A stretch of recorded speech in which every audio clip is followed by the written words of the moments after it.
আসসালামু আলাইকুম viewers, Jitu cooking হাউসে সবাইকে স্বাগতম। কাকরোলের একই ধরনের রান্না খেতে খেতে যখন আর ভালো লাগে না, তখন এভাবে করে কাকরোলের চপ তৈরি করলে আশা করি আপনাদের কাছে ভালো লাগবে।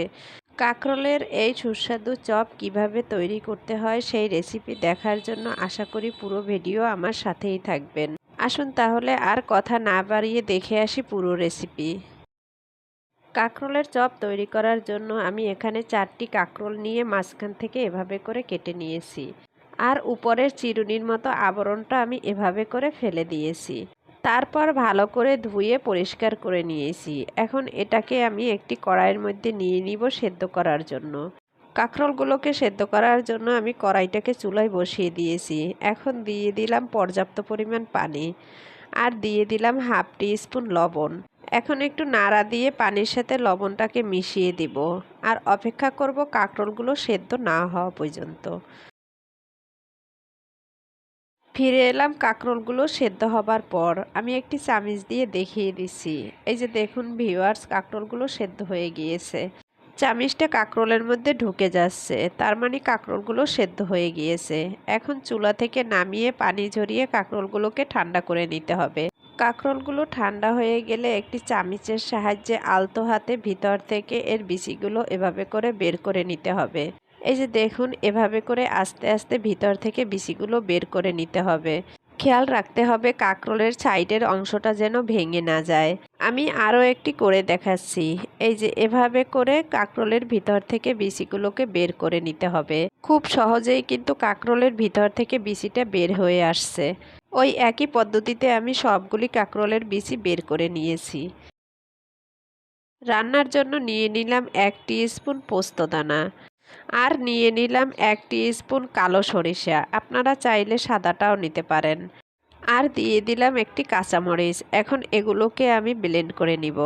অন্য একটি বোলের মধ্যে নিয়ে নিলাম মেজারমেন্ট কাপের হাফ কাপ বেসন, আর হাফ কাপের অর্ধেকটা নিয়ে নিলাম চালের গুঁড়া। যে পরিমাণ বেসন নিব তার অর্ধেকটা চালের গুঁড়া নিতে হবে। দিয়ে দিলাম হাফ স্পুন হলুদের গুঁড়া, হাফ স্পুন দিয়ে দিব লাল মরিচের গুঁড়া, আর স্বাদ মতো দিয়ে দিব লবণ। হাফ স্পুন দিয়ে দিলাম পোস্তদানা। এখন সবগুলো শুকনো উপকরণ একটি চামিচ দিয়ে মিশিয়ে নিব। মেশানো হয়ে গেলে নর্মাল পানি দিয়ে আমি ঘন একটি ব্যাটার তৈরি করে নিব। আমি কিন্তু পানিটা একবারে দিব না, অল্প অল্প করে দিব আর মিশিয়ে নিব। একবারে পানিটা দিয়ে দিলে ব্যাটারটা পাতলা হয়ে যেতে পারে, তাই অল্প অল্প পানি দিতে হবে আর এভাবে করে মিশিয়ে নিতে হবে। বেসনের এই ব্যাটারটা তৈরি করতে মেজারমেন্ট কাপের 1 কাপ পানি লেগেছে। এই যে দেখুন, ব্যাটারটা ভালো করে মেশানো হয়ে গেছে। ঘনত্বটা ঠিক এরকম হবে। এই যে এরকম হবে, এর চেয়ে পাতলা বা ঘন করতে যাবেন না।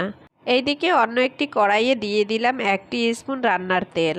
তেলটা গরম হয়ে গেলে দিয়ে দিলাম 1/3 কাপ পেঁয়াজ কুচি, আর দিয়ে দিলাম 3-4টি কাঁচামরিচ কুচি।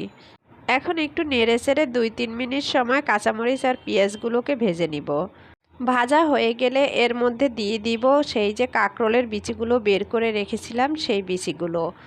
আমি এই কাঁকরোলের বিচিগুলোকে হাত দিয়ে ভালো করে চটকে নিয়েছি, আর কাঁকরোলের বিচিগুলোকেও হাত দিয়ে হালকা হালকা করে ভেঙে দিয়েছি। পেঁয়াজের সাথে নেড়েচেড়ে কাঁকরোলের বিচিগুলোকে মিশিয়ে দিয়ে এখন এর মধ্যে দিয়ে দিব স্বাদমতো লবণ, আর দিয়ে দিলাম হাফ স্পুন হলুদের গুঁড়া। এখন ভালো করে নেড়েচেড়ে মশলার সাথে কাঁকরোলের বিচিগুলোকে মিশিয়ে দিতে হবে।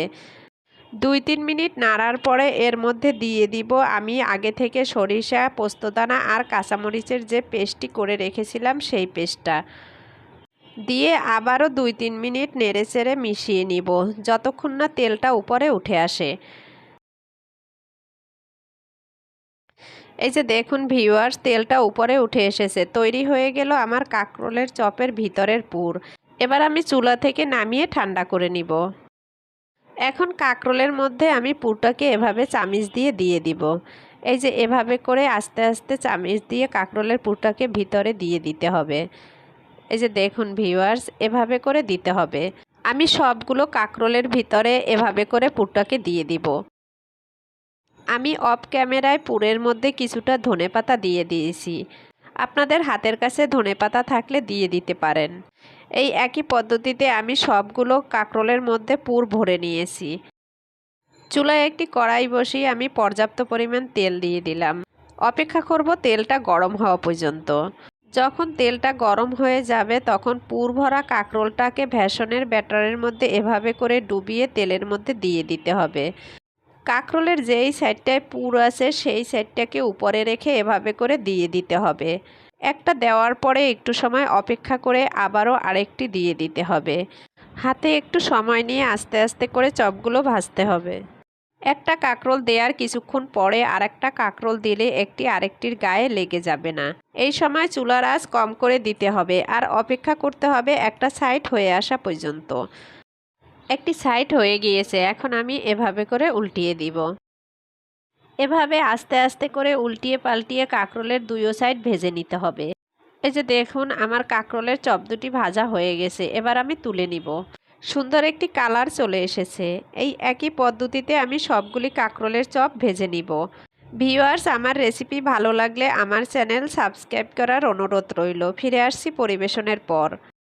এই যে দেখুন ভিউয়ার্স, আমার সবগুলো কাঁকরোলের চপ ভাজা হয়ে গেছে। আশা করি বাসায় ট্রাই করবেন আর আমাকে অবশ্যই কমেন্টস করে জানাবেন। আজ তাহলে এ পর্যন্তই। সবার জন্য দোয়া রইল, আমার জন্য দোয়া করবেন। আল্লাহ হাফেজ।